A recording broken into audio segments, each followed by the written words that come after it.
Obviously, headed into the 2022 season, TSM is going to be a team that is highly scrutinized, has a ton of pressure, expectations on them in some ways. I mean, it's kind of a weird, dichotomy for them right now because there is a ton of pressure and expectations from the fans. You know, it's been so long since TSM's been that top dog, that winning team or whatever.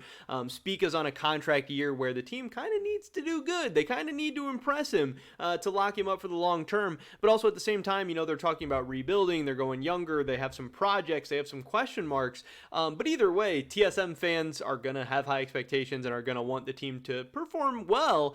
And the other LCS fans and teams, they're going to be, you know, right there waiting to talk all the crap about TSM, to beat them down and pummel them down even further if they do struggle, if they do kind of play poorly. So it's going to be a very, very interesting year, and everyone is kind of wondering, how good is this TSM team going to be? They can't wait to watch them play. And recently, we've got some very, very interesting leaks coming out about the TSM team and how their offseason is going right now. And we're going to be going over those in this video today. So that should be pretty interesting and pretty exciting, at least in my opinion. Definitely drop a like if you guys do enjoy this video. I would appreciate that so much.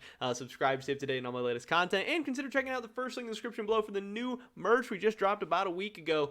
We started selling a few pieces. It's been really fun and exciting for me to go through that whole new process. And with that being said, let's get right into this. So, obviously, TSM is over in the East right now, scrimming. You know, they're in their boot camp. We don't know exactly if they're going to be returning for the lock-in tournament or not.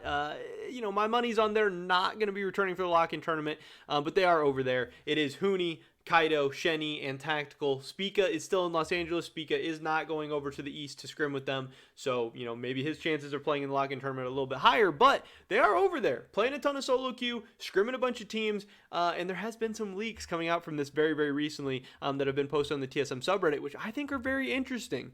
So the first post I want to go over is this. This guy says, TSM scrim versus unknown team. He said, I managed to catch the back end of a TSM scrim using op.gg live view. The game has to be a scrim since it had 4 out of 5 accounts known to be TSM players, and the game isn't showing in any of their match histories on op.gg, meaning it was a custom game. They used an unknown jungler, not Hyper or Zhao, whatever, however you say that, like versus FPX, and played versus a team that he hasn't been able to identify. So here is the screen cap that he posted here. I'm not sure exactly how well you guys can see this because it's going to be pretty dark. TSM is the team on the right side. They are the red team. Huni is playing Jace. Shenny is playing Alistar. Whoever this jungler is, some people say it might be Bo. Some people say it might be TT, their jungler from last season. You know, the team that Kaido played with in the LDL. Might be him. I don't know. It seems like a lot of people think it's Bo, but it might not be.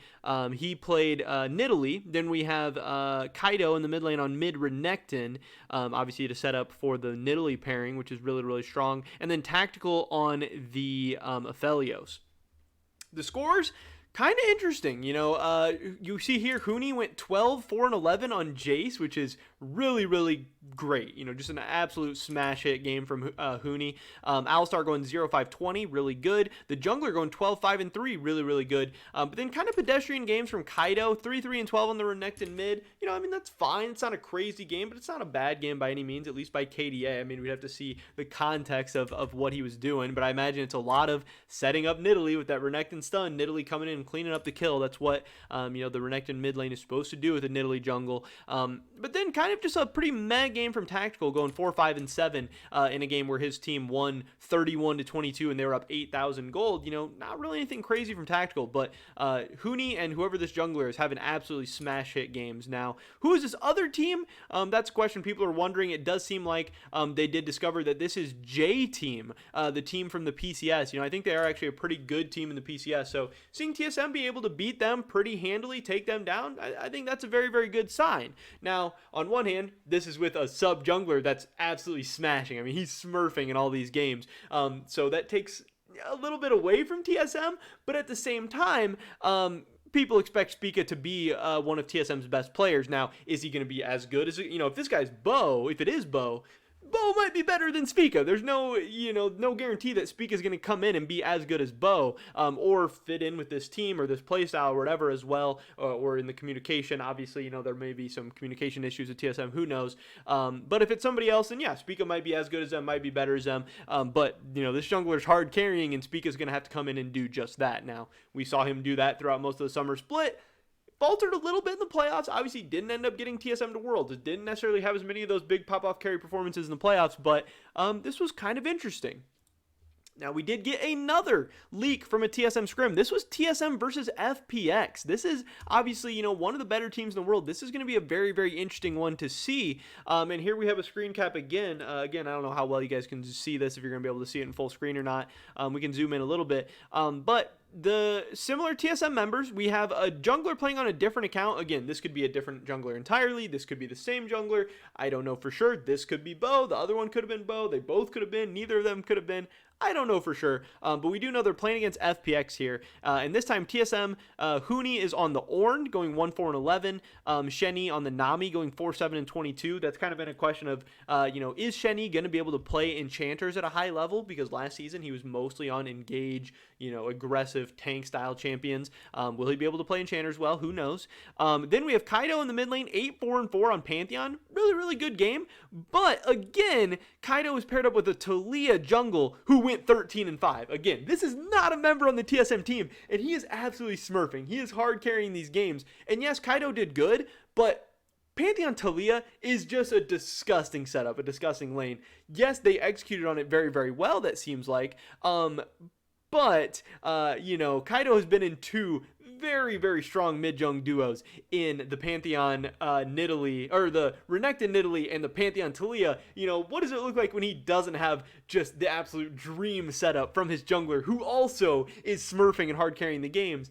I think is a very, very fair question to ask. But yeah, so Kaido and the jungler absolutely smurfed this game. They did very, very well. And then Tactical kind of struggling again. 8, 9, and 8 on the Lucian, getting a Lucian Nami lane against Jhin Pyke and kind of struggling. This was a game that TSM did lose. FPX won this one. They took 2 inhibs. TSM took 0.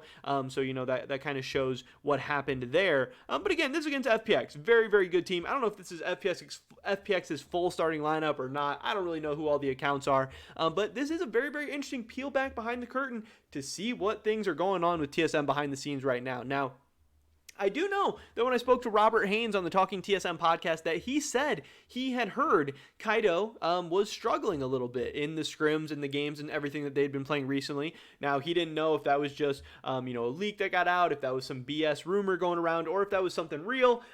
So, there's a potential chance that maybe things haven't been going as well for Kaido and that, maybe he's struggling a little bit on in the preseason. But we also did have this tweet from Kays where he said, gonna be a good year, TSM people, got some confidence in that.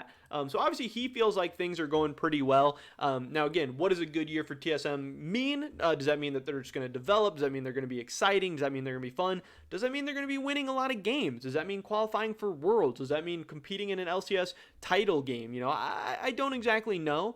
Or maybe he's just saying this because he needs to say this and he needs to get people hyped up and excited, even if things maybe aren't going as well behind the scenes. And without even having the whole team play together, I think it's difficult to say how well or poorly things are going, and I really don't think it matters, at least until we get to the spring playoffs. I don't think preseason scrims matter. I don't think lock-in matters. I don't think spring split regular season matters, and even spring split playoffs could not matter that much if you end up having a good summer playoffs. But I did think this was very, very interesting that we are getting some scrim leaks coming out. I don't know how happy TSM or FPX or any of these teams is about these scrims getting out, but it does seem like we have some real screenshots coming out from some of the games TSM's playing in the East, and hey, it's something. I mean, at this point, we're desperate. We have no competitive League of Legends games going on. We're like 10 days away from the start of lock-in, and people are getting antsy. People want some leaks, some results, and some games to be played, and there's at least 2 games coming out from TSM. But that is pretty much it for this video today, guys. Definitely drop a like if you did enjoy it. I would appreciate it so much. Leave a comment down below.